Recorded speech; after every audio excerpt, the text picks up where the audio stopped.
are three toy categories that I wanted to talk about.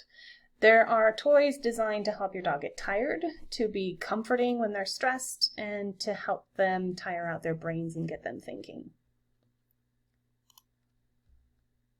There are also three main play types. When dogs play, they generally play games that mimic hunting, fighting, or mating. When dogs need to play, there's usually three main motivators for that. They're either excited and aroused, bored, or tired or sleepy. In between each of those, they could be frustrated, cranky, or not quite sure. Whatever's going on at all times, they are learning.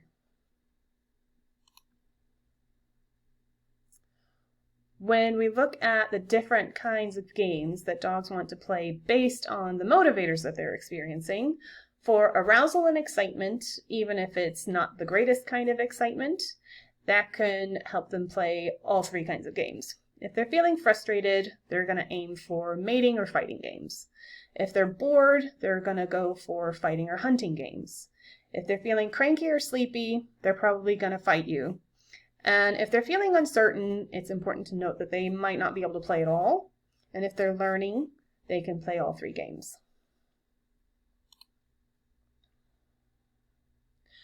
When I was thinking about what toys to recommend, this flirt pole was definitely my number one.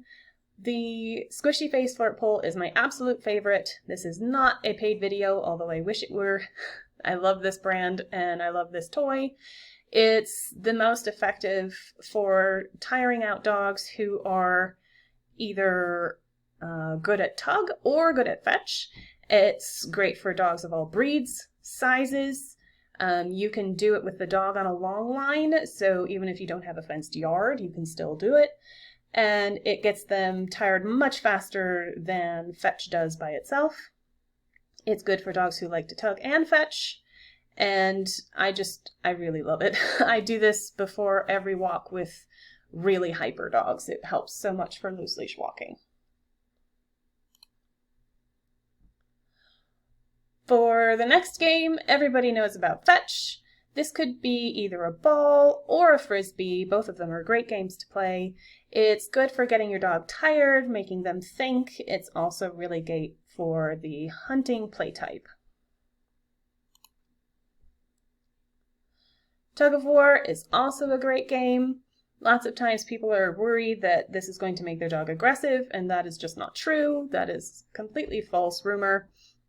When dogs play tug of war, it's basically a hunting or a fighting game, and this is perfectly natural to play. The only time this really becomes an issue is if one of the dogs is resource guarding the toy that's being tugged on. Otherwise, it's generally very good to play, especially between person and dog. I would definitely supervise dog-dog tug games, but it's great for getting them tired, for getting them thinking, strategizing. And I also just wanted to note that in this picture, the golden retrievers are tugging on a cotton rope, and I do not recommend that kind of toy. My vet said that the number one surgery he performs is to pull the balled up threads out of dogs' intestines, so please use a braided fleece tug or something more solid.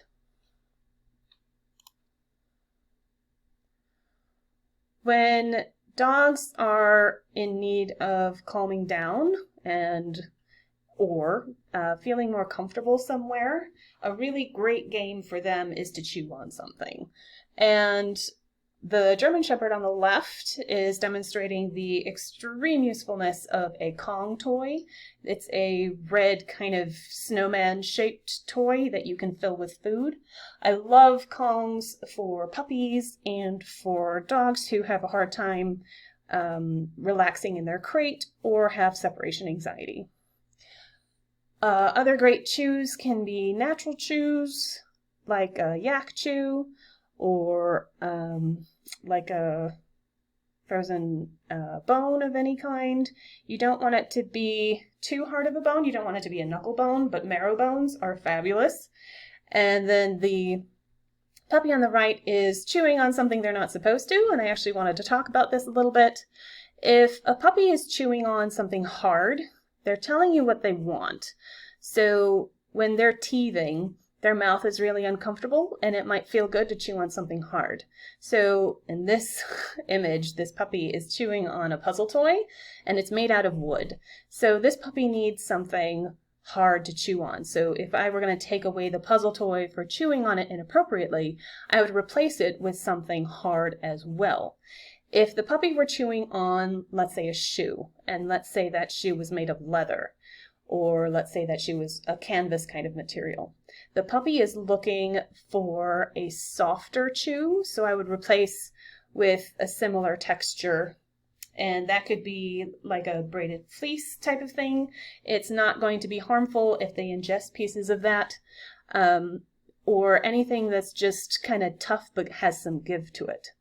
And I also wanted to mention, please never ever feed rawhide. It can sit in their digestion for up to a month. It can cause blockages. It can cause all sorts of digestive upset. Please don't ever give your dog rawhide.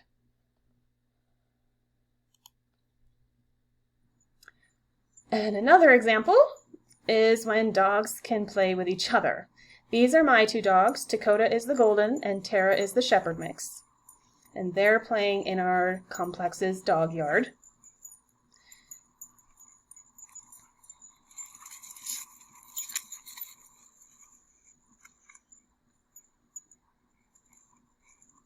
So I want you to watch carefully. There will be a quiz.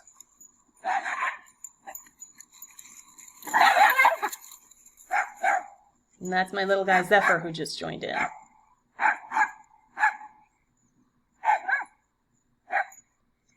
Zephyr is a Chihuahua Min Pin mix.